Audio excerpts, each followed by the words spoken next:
With great power comes great responsibility. My content existed because I tried my very hardest to be an absolute and utter realist, especially with uncomfortable truths. I was pointing out that very uncomfortable... Is that a truth? It's an uncomfortable truth in many parts of the world. It's not a truth that I'm happy about. I don't want to be seen as a negative influence in the world. I know that there's a whole bunch of men. I get thousands of emails a week from men whose lives I've saved. I get thousands of emails a week from men who are on the verge of suicide and I've saved their lives. I believe in protecting and providing. I've been misunderstood. I don't want anybody to be offended by anything I say. I want to be a positive force in the world. I don't want anybody to hear what I say and make them feel bad about themselves. I want all people to live righteous and good, whether they're male or female. I think righteous is living true to your heart and knowing that you're doing good by people, not snaking anybody, not lying to anybody. I know I live a very righteous life. The government is not capable of helping the poor. And this is why it's so important as a person you take personal responsibility and understand you're living in a world where the matrix can be cracked, you can make a bunch of money, but you need to take responsibility and do it. I refuse to accept that there are people out there who cannot become happy, contented individuals. I refuse to accept we live in a world where God has created people who, no matter how hard they work and how good their life becomes, can't be happy. I don't accept that. I accept that the universe is a very giving place and that God loves all of us. And if you try your best and you work hard, you can become a better person. I'm telling the younger generation that if they don't get up and work hard and make sure that they're important, that the world's not going to give a about them. 99% of my content was aimed at men telling them the truth, saying that as a man, you're born with no inherent value. You have to become important. You have to go through some pain or go through some suffering to make people care about you. Otherwise, you're not going to matter. As a dude, if you walk into the party and you've put no effort into your life, nobody about you.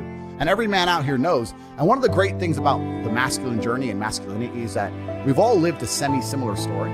It's kind of cool. Like, we've all been the teenager, gets heartbroken. We've all been unimportant. We've all worked hard and then started to get some clout. And then we've all kind of lived the same kind of journey. So I say to everybody out there, yeah, if you don't follow that path and follow that journey and one way or another get to the top, whether it's fighting, whether it's comedy, whether it's musician, whatever it is, if you're just going to stay somewhere near the bottom and then at the age of 44, email me saying I'm depressed, well, of course you're depressed, loser. Yeah. But that was your choice because you have to build yourself as a man. And if you decide not to build yourself, then your life's going to suck. My main message is to resist the slave mind, to understand that every single thing we're being told has an agenda behind it, or we wouldn't be told it otherwise. To examine every strongly held belief you have and try and identify where it comes from and why you have it. I sit and argue with people, I discuss things with people, and they so fervently believe a point. And I say, why do you believe that so much? Like, do you have personal experience? No, but I saw the news. The news told you X, and now you are desperate. You will sit here for hours arguing that point. A lot of people are completely empty vessels ready to be programmed. And I try and tell people, listen, to just stop for a second and understand that the things they're telling you to believe are not necessarily for your benefit.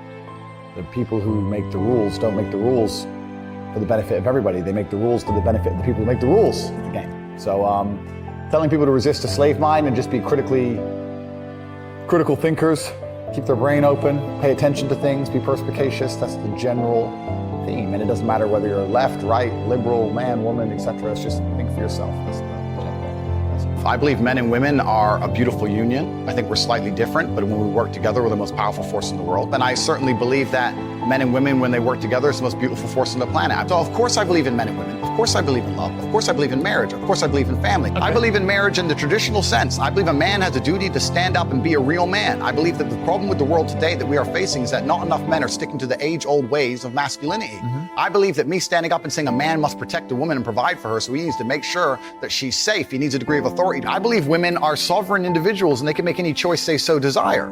I think that it's important that we remember that a man has a duty. I think I certainly in my relationship have a financial responsibility to provide for my woman. My woman would never have to work unless she wants to because I'm the kind of person who works hard enough. And I'll make another point that needs to be said. The number of women who have stood up and stuck up for me is ignored. Thousands of women are making videos saying, I've met Andrew Tate, he's such a nice guy. I wish I had a man like Andrew Tate who felt responsible to protect and provide for me. You know what? I do belong to my husband. That's why I married him and I love him. We ignore the thousands of women who stood up and stood by me and said everything I said is true. This is that there's a large contingent of men who still want to make money, go to the gym, be strong, drive a fast car, be traditionally masculine, and don't want to be shamed for that. I believe that feeling depressed is real. I don't believe depression as a clinical disease is real. I think PTSD is very real. Unfortunately, I have some friends who suffer from that. I know that feeling depressed is real. I believe that the number one power you have against these things are trying to take control of your own mind and affecting your own life. I believe that it's not healthy to hand over all your power and believe that depression is an outside disease that you can't affect. I know that when I've had difficult periods in my life, and also many of my friends, like I've said, suffer from PTSD and been through terrible things. I've lived a very difficult life, and I know people who have, that the things that made them feel better is when they woke up and said, you know what, I'm not gonna allow this to damage me anymore. I'm gonna take responsibility. I'm gonna get up and I'm gonna fight this as hard as I can. If someone comes to me and says, I'm clinically depressed, or I feel very, very sad, I would say the first thing you need to do is stop accepting the identity of a clinically depressed person. Stop accepting you have no control over this. And what you need to do is stop identifying that way, and let's work together to try and fight against it. A lot of people who are clinically depressed are suffering with something in their life, and if you fix the problem in their life, perhaps they won't feel depressed anymore. The thousands of people who have emailed me saying, my doctor told me I was clinically depressed and it's a disease that I have got in my brain and I can't be fixed. And I started listening to you and I realized that that's not the case and I can fix my own life, and you're the only person who has ever helped me. I believe feeling depressed is real. I do not believe it's a disease that you catch from the sky and you cannot affect. I believe that no matter what happens, I believe you have control of your own mind and you can fight against it. I believe if you change your circumstances in your life, you may feel different. I'll give you a quick example. I had a guy who emailed me saying he was clinically depressed and he was going to kill himself. I obviously am not a psychiatrist, I'm not a doctor. I told him, because I replied to my emails. I said, have you been to a psychiatrist? He said, yes, I'm clinically depressed. I've been on these pills, this amount of time. I'm on antidepressants, it doesn't work. I said, I don't know what to say to you besides this.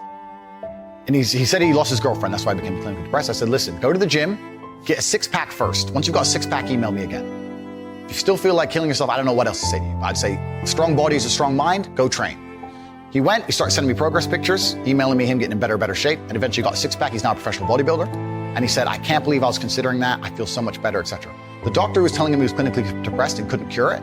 He started taking control of his own life, and now he felt better. That if somebody has depression of any kind, whether it's clinical, whether it exists or not, whether they feel depressed or not, whatever, that taking control of their life, taking personal responsibility, and working hard is always going to be the positive, best thing they can possibly do for their life going forward. How positive is it? Of course, money can't buy happiness. I agree. But money is the third most important thing in the world. First is your health, because you have nothing, you're going to die. Second is your relationships, because you need love and family, that matters the most. But money can buy everything else. So money's the third most important thing. The average people come to me and say, what do I do? I'm just the average guy. And my only answer is stop being the average guy. It's my only answer. You can't just be the average guy anymore. The idea from the 1950s that you can just be the normal, average, law-abiding, hard-working citizen and you'll have a good life is gone. Any man out here who goes, I'm just going to work hard, do my bit, and obey the laws, and I'll have a good life. No, you won't. No, you will not. Just doing your job is never going to make you rich, because you're just going to be taxed into infinity and you're going to stay broke. So just obeying laws and doing your job now has set you up to be a peon and a slave for eternity. You have to get yourself in a position where you're making enough money. You don't know what to talk about, then you don't understand money. So go learn how money works. Go learn how a bank works. Go sit on YouTube for free. You don't just pay 50 grand in 4 years at university. Go sit on YouTube and understand money, banking, or the real estate market, any of it. Understand the last housing price crash, why it happened. Understand mortgage rates and how that's affected by interest rates. Understand it, and then go sit with someone else who understands it and talk about it. People should, even if they haven't got a penny in the world, should be going to these meetings about real estate, about investing, but especially if it's cheap, they should go. Just meet other people who at least have money. Have conversations about money. Talk about it. How are you going to get what you don't talk about?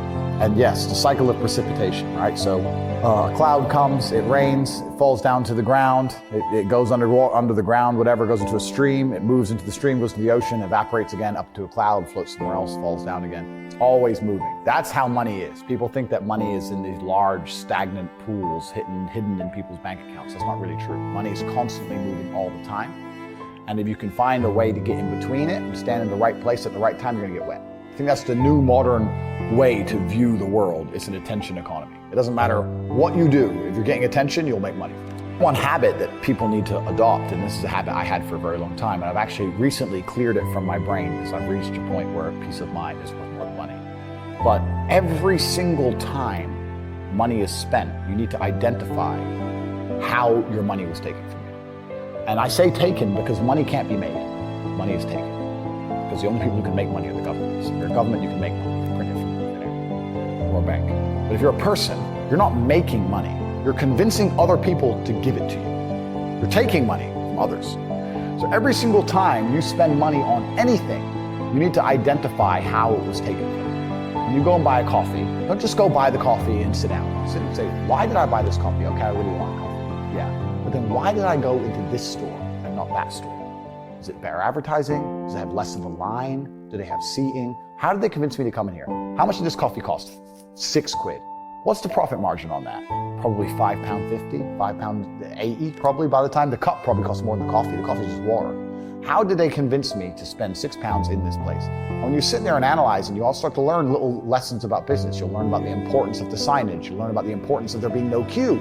Yeah. So that if you ever run a business, I'm telling you, I say with my business, my people all the time, faster. All the time, quicker. Yeah. Like, I have a couple businesses that are physical. I'm like, I don't want to see a line. I don't want it to see empty because it looks bad. So when there's lines, you work fast. When we're down to 1 or 2 people, you take your time, you talk to the customer. Right. You keep it so there's like always one person at the thing. Like, manage the line. Like, people don't think about this stuff. No one's gonna sit and wait in a long queue. Maybe some idiots will, but people like me won't. We got shit to do, right? My time's worth money. I'm not gonna stand and wait in a line. So you have to identify how your money is taken from you. If you start doing that with every single time you spend anything ever, you're gonna start to identify business opportunities. So you're gonna sit there and you're gonna have coffee and you're gonna go, you know what? They could have sold cake and they didn't. Could I outcompete this place? Let's imagine I had the money to start a coffee shop right next door. How would I outcompete them? Well, I'd have cake because they don't have cake. Also, most people in here are businessmen. And the guy serving some dude. No, we need a cute waitress. His ass is fired. We need a chick. Put a chick here, put some cake in. Financial Times, business people in. People don't even think about this stuff. They don't use their brain ever.